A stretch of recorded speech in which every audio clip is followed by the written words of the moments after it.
So today's topic is still concord, that is the agreement between subjects and verbs. You remember from last time that concord is a grammatical agreement between the subject and the verb. Unfortunately, not all verbs are well behaved and not all subjects are equally neat. So today we are going to look more closely at some verbs and subjects which may create problems. Most verbs show agreement only in the present tense, and then only the third person singular gets a visible ending. The agreement is still there, but the ending S is only visible in the third person singular present tense. And you can see it here. I work, you work, he works. We work, you work, they work, and so on. And in the past tense, you don't see any difference. It's always worked. Modal verbs don't show any agreement at all. So you have I can, you can, he can, I could, you could, he could, and there is no difference. It doesn't visibly show any agreement.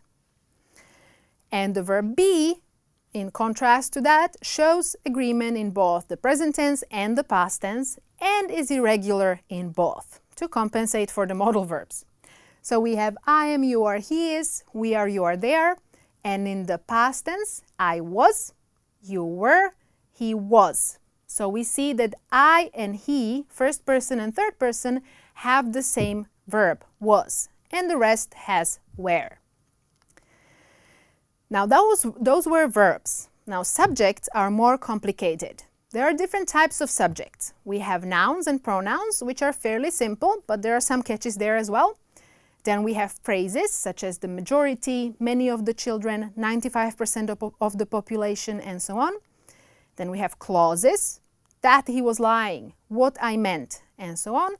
And then we have combinations of such, the inexpensive bag which every woman needs. First there is a phrase and there is a subordinate clause inside of that phrase. But we'll first look at nouns. As I said, nouns are fairly simple, but there are some small exceptions. What we need to keep in mind is whether the noun is uncountable or countable. And here most nouns behave the same in English and Norwegian, so it doesn't create problems. You know from Norwegian that nouns which describe liquids, substances, or materials cannot be counted and thus cannot make a plural. For example, you cannot have two woods, two waters, and so on. These nouns can only take a singular verb. They cannot make a plural, so they cannot take a plural verb. They will always have the S in the present tense. For example, the water is cold, but the bottles of water are cold. As the water is encapsulated in a bottle, is no longer considered a substance, we can count the bottles, and the bottles of water are cold. But water itself needs to have a singular verb. Gold was found there in the 19th century. Gold is a substance, it needs a singular verb, but the two pieces of gold were found in her drawer. There are two pieces which can very well be counted and take a plural verb. Then there are some nouns which have unusual plurals. Some of these, in English, some of the nouns do not take the plural ending S. They have the same form in the singular and the plural. For example, sheep, deer, fish, and some others. And some of them have the old plural. For example, oxen, which is the plural of ox, and children, which is the plural of child. Some nouns are mainly used in plural. And this is tricky. Even native speakers often don't know that data and media are actually plural. Data is the plural of datum, and media is the plural of medium. Both these words come from Latin. And since they are plural, that means that they also need to have a plural verb. The data show that this is common. Media have great power. We cannot use them with a singular verb. Now, when we continue with the special nouns, we see that some nouns behave differently in English and Norwegian. There is nothing really special about them. The only specialty is that they behave differently. There are some nouns which are uncountable in English, but countable in Norwegian. For example, information, experience, news, money, and several others.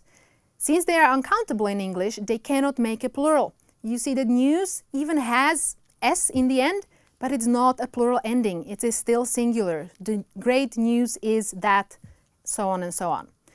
And money also always is. You cannot say monies even though you can say penger in plural in Norwegian. These nouns are uncountable in English.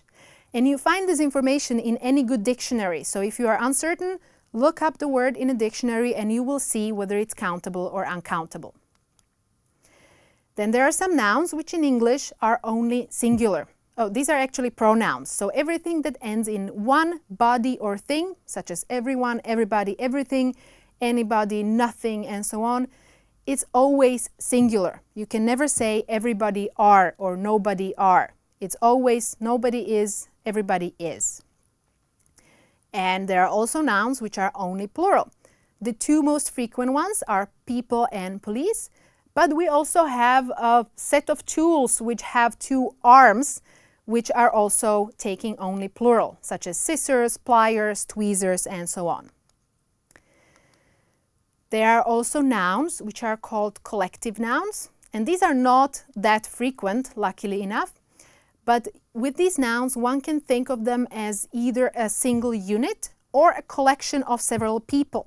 So we have nouns such as government, team, audience, and so on. And these behave differently in American English and in British English. In American English, the single unit treatment is more common, so you often hear government is, team is, and so on. While in British English, the collection of people is also frequently used, and it creates a difference in meaning. So if we have the government has decided, what we mean is that they all agreed or voted on one common decision and they work as one unit. While if we say the government have spoken to different media, what we mean is that the different members were speaking for themselves, the different members of the government. The same goes for team. The team is fighting to stay in the league, they are fighting as one unit, or the team are fighting among themselves. They are fighting within the team, the individuals are fighting. Now we move to other types of subjects. That is the subject which is not only a noun. We can look at amounts and percentages. These are all phrases. And you need to think of the item being discussed. Is it a mass? Is it uncountable? Or is it a collection of units? And we see some of the money was lost. Money is uncountable, it needs a singular verb. Some of the people were lost. People are countable and they need the plural verb were. 75% of the water supply is polluted. Water is uncountable, it needs a singular verb. 75% of the people are poor. People are countable, they require a plural verb. Subjects can also be coordinated. What this means is that two things or two units are doing the same action. So we see the president and the first lady are visiting Oslo today. There are two people visiting, we need a plural verb. My brother and my sister are both younger than me. No matter how many people or siblings you name, it needs to be a plural verb because there are several people doing the same action. And then we look at clauses as subjects. Clauses are often translated in Norwegian as letsetninger. And a clause can be a subject. A whole subordinate clause can create a subject.